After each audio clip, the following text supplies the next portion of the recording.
warahmatullahi wabarakatuh.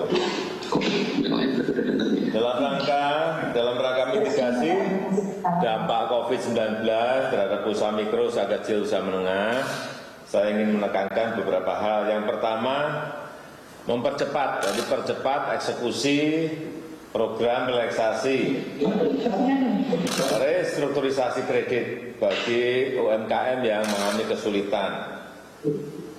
Mekanisme bantuan untuk kredit UMKM, baik itu berupa subsidi bunga, berupa penundaan pembayaran pokok, kemudian yang penting, pemberian tambahan kredit modal kerja harus segera dilaksanakan. Jangan menunggu sampai mereka tutup baru kita bergerak.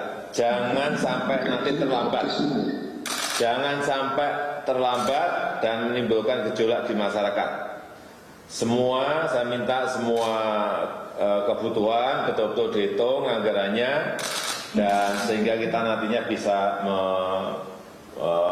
memutuskan. Yang kedua, mungkin dalam masa pandemi ini saya juga minta disiapkan dua skema baru dalam pembiayaan, terutama yang berkaitan dengan investasi, berkaitan dengan modal kerja, dan pengajuannya yang lebih mudah dengan jangkauan, terutama untuk daerah-daerah yang terdampak.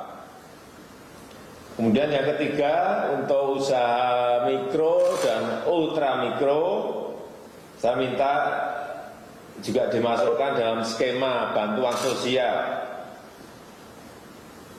terutama yang berkaitan dengan paket sembako.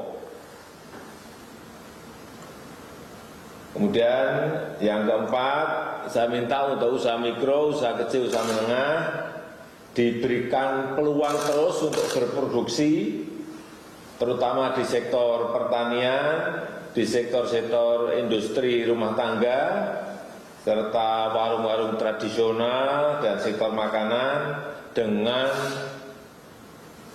protokol kesehatan yang ketat. Itu saja mungkin yang bisa saya sampaikan sebagai pengantar.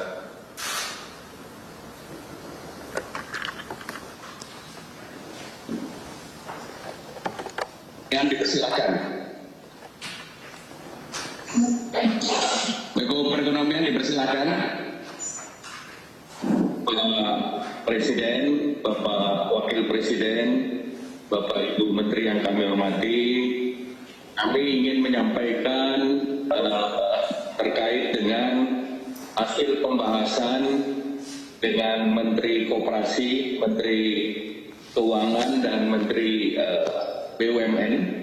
Ini sesuai dengan arahan Bapak Presiden bahwa kebutuhan untuk subsidi bunga dan penjaminan, baik itu kredit usaha rakyat, PMN, dan penggadaian, seluruhnya diambilkan dari jaring pengaman ekonomi yang 70,1 triliun yang sudah ada Perpu nomor 1 dan Perpres 54-nya.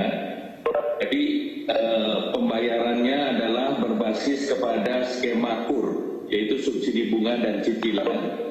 Kemudian juga memfasilitasi channeling agent untuk menggunakan financial technology. Kemudian khusus untuk dampak fiskal untuk subsidi bunga, arahan Bapak Presiden untuk KUR itu besarnya sekitar 6,1 triliun, hitungan Ibu Menteri bisa sampai 8 triliun. Kemudian PNM sebesar 2,8 triliun, ini untuk subsidi bunga dan cicilan 6 bulan dengan 6 juta nasabah. Kemudian penggadaian itu sebesar 3,2 triliun atau 10 juta nasabah. Yang kedua terkait dengan koperasi simpan pinjam, ini difasilitasi melalui LPDP dan besarannya serta jumlahnya nanti diambilkan dari anggaran Kementerian Koperasi dan UKM. Kemudian yang ketiga terkait dengan BPR, PNM, dan Pegadaian, khususnya mengenai pembiayaan.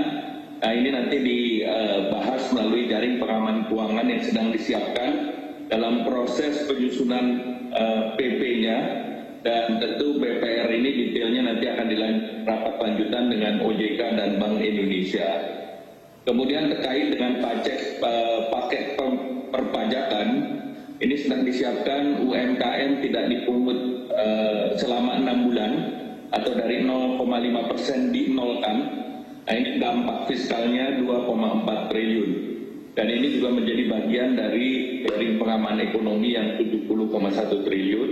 Kemudian pemanfaatan warung untuk distribusi sembako di dalam bansos nanti akan dikoordinasikan dengan Kementerian Sosial dan OJK melalui program Laku Pandai.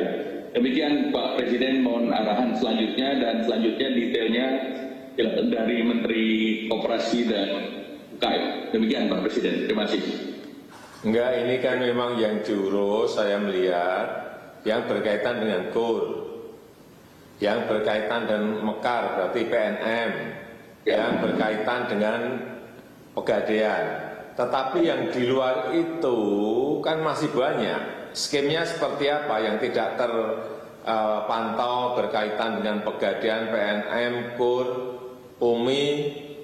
Skemnya seperti apa yang tidak berkaitan misalnya dengan koperasi simpan pinjam. Yang di luar itu kan yang bergelimpungan juga saya melihat pasti juga banyak. Gimana cara